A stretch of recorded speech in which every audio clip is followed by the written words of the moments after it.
जय हिंद। इस वीडियो में हम लोग पढ़ने वाले हैं अवतल दर्पण में प्रमाणित करें कि f बराबर r/2 या r बराबर 2f होता है। ठीक है, इसका मतलब है कि जो यह वक्रता त्रिज्या होता है यह फोकस का दुगुना होता है। ठीक है, यही हम लोग को सिद्ध करना है। ठीक है, तो हमने यहाँ पर लिखा है माना कि m डैश एक अवतल दर्पण है। ठीक है, m और m डैश एक अवतल दर्पण है जिसमें AB एक आपतित किरण है। ठीक है, यह AB एक आपतित किरण है जो दर्पण के B बिंदु से टकराकर मुख्य फोकस F से निकल जाती है। तो परावर्तन के नियम से, ठीक है, परावर्तन के नियम से यहाँ पर जो इंसिडेंट एंगल होगा वह रिफ्लेक्टेड एंगल के बराबर होगा। ठीक है, तो यहाँ पर हम लोग लिख सकते हैं एंगल ABC बराबर होगा एंगल CBF के। ठीक है, एंगल CBF के। ठीक है, यह इक्वेशन नंबर 1 हो गया। किस रीजन से हुआ? I=R के कारण। ठीक है, परावर्तन के नियम से। ठीक है, अब हम लोग को यहाँ पर यह जो एंगल है वह इस एंगल के बराबर दिखाना है। हम लोगों ने 9th क्लास में पढ़ा था कि यदि दो समांतर रेखा को कोई तिर्यक रेखा काटती है तो एकांतर कोणों का जो युग्म होता है वह बराबर होता है। तो यहाँ पर AB और CP यह दोनों समांतर रेखा है। ठीक है, और यह जो CB है यह तिर्यक रेखा का कार्य कर रहा है। ठीक है, तो जो एंगल यहाँ पर बनेगा वही एंगल यहाँ पर भी बनेगा। इसका मतलब एंगल ABC बराबर होगा एंगल BCF का। ठीक है, तो यहाँ पर लिख रहे हैं एंगल ABC बराबर होगा एंगल BCF के। ठीक है, यह इक्वेशन नंबर 2 हो गया। किस रीजन से होगा? यह एकांतर कोण से हुआ। ठीक है, तो यहाँ पर लिख देते हैं एकांतर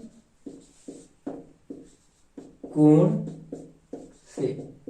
ठीक है, इसके बाद यहाँ पर समीकरण 1 और 2 को ध्यान से देखेंगे तो हमें यहाँ पर दिख रहा है कि जो LHS है यह सेम है। ठीक है, मतलब बराबर है, तो यह RHS भी बराबर हो जाएगा। ठीक है, तो यहाँ पर लिखेंगे समीकरण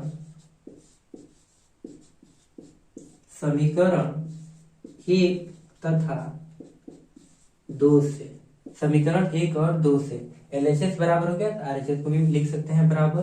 तो एंगल CBF बराबर एंगल BCF।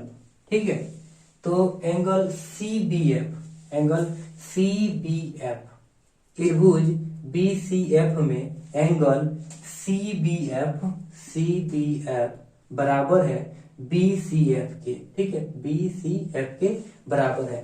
तो इस त्रिभुज में दो कोण बराबर हो रहे हैं। ठीक है, तो यदि किसी त्रिभुज में दो कोण बराबर होगा तो उसकी दो भुजा भी बराबर होगी। तो यहाँ पर लिख रहा है त्रिभुज BCF में, त्रिभुज BCF में, ठीक है, इसमें दो कोण बराबर है। ठीक है, एंगल CBF बराबर है एंगल BCF के। ठीक है, तो यह जब दोनों एंगल बराबर है तो यहाँ पर एंगल CBF की कौन सी भुजा होगी?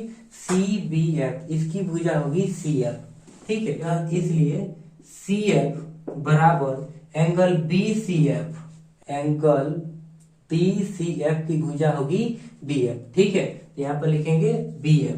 ठीक है, यह दोनों भुजा बराबर होगी। इक्वेशन नंबर यह हो गया 3। ठीक है, इसके बाद यह जो B बिंदु है P के बहुत करीब होता तो यहाँ PF बराबर BF हो जाता बराबर। ठीक है, कैसे बराबर हो जाता? मान लीजिए अगर B बिंदु P के बहुत करीब हो तो PF और BF दोनों बराबर हो जाएगा। ठीक है, तो यहाँ पर लिखेंगे यदि बिंदु B बिंदु P के बहुत करीब हो तो जब बी बिंदु पी के बहुत करीब होगा तो यहाँ पर पीएफ बराबर बीएफ हो जाएगा। ठीक है, यह इक्वेशन नंबर 4 हो गया।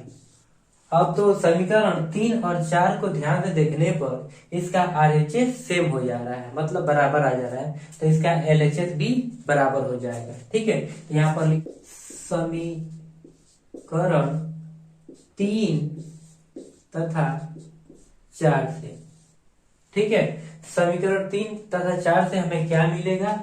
हमें मिलेगा PF बराबर CF। ठीक है, PF बराबर होगा CF का। ठीक है, तो PF कौन सा है? PF यहां से यहां तक हो गया, बराबर हो गया CF के। मतलब यहां पर PC बराबर है PF प्लस CF के। ठीक है, तो यह जो PC हुआ वह किसके किसके बराबर हुआ? PF और CF के बराबर। ठीक है, तो हम लोग PC बराबर लिख सकते हैं PF प्लस PF। कैसे? क्योंकि जब यह दोनों बराबर है तो हम इसको आसानी से लिख सकते हैं, इसमें कोई दिक्कत नहीं है। ठीक है, यह दोनों बराबर है। ठीक है, इसलिए यहाँ पर हम PF प्लस PF लिख लिए। ठीक है, और PC बराबर हो जाएगा यह 2PF। ठीक है, तो यह 2PF का जो यह होता है डिस्टेंस, इसको ही तो फोकस दूरी कहा जाता है। ठीक है, तो यहाँ पर क्या हो जाएगा? स्मॉल f हो जाएगा। ठीक है, और जो PC है, जो यह PC है, इसको क्या कहते हैं? रेडियस कहा जाता है, जिसको R से डिनोट किया जाता है। ठीक है, तो यहाँ पर क्या हो जाएगा? R/2 बराबर f, इसलिए f बराबर R/2। ठीक है, तो हम लोग को यही सिद्ध करना था कि f बराबर R/2। ठीक है, यह तो सिद्ध हो गया। ठीक है, या R बराबर 2f। ठीक है, तो इस प्रकार से यह सिद्ध हुआ। ठीक है, एक बार से दोबारा हम इसको रिपीट कर दे रहे हैं। देखिए, हमने क्या किया? शुरू में माना कि mm' एक अवतल दर्पण है जिसमें AB एक आपतित किरण है जो दर्पण के B बिंदु से टकराकर मुख्य फोकस से निकल जाती है। तो परावर्तन के नियम से यह जो इंसिडेंट एंगल होगा बराबर होगा रिफ्लेक्टेड एंगल के। ठीक है, तो यहाँ पर लिखे हैं एंगल ABC बराबर एंगल CBF परावर्तन के नियम से हुआ। ठीक है, फिर लिखे हैं एंगल ABC बराबर है एंगल BCF के। कैसे हुआ? यह एकांतर से हुआ। ठीक है, क्योंकि दो समांतर रेखा को कोई तिर्यक रेखा काटती है तो एकांतर कोण का जो युग्म होता है वह बराबर होता है। इसके बाद यहाँ पर ध्यान से देखें तो LHS दोनों का सेम था, तो इसका RHS भी बराबर होगा। ठीक है, तो यहाँ पर लिखे समीकरण 1 और 2 से। ठीक है, तो यहाँ पर एंगल CBF बराबर एंगल BCF। ठीक है, लिख लिए। उसके बाद यह दोनों जो कोण बन रहा है यह त्रिभुज BCF के अंदर बन रहा है। ठीक है, तो जब यदि किसी त्रिभुज में दो कोण बराबर आ गए तो उसका दो भुजा भी बराबर होगा। ठीक है, तो CF बराबर हो गया BF। इक्वेशन नंबर 3 हुआ। इसके बाद यदि बिंदु P के बहुत करीब हो, मतलब यह जो B बिंदु है P के बहुत करीब BF होता, वो BF के बराबर हो जाता है। जो यह PF है यह बराबर हो जाता BF के। क्यों? तो यहाँ पर समीकरण 3 और 4 से हमने यहाँ पर देखा कि RHS इसका बराबर आ गया, तो इसका LHS भी बराबर हो सकता है। तो यहाँ पर हमने उसको बराबर कर लिया। ठीक है, इसके बाद से यहाँ पर जब यह दोनों बराबर हुआ तो यहाँ पर हमको मिला PF बराबर CF। मतलब PF जो है वो बराबर है किसके? CF के।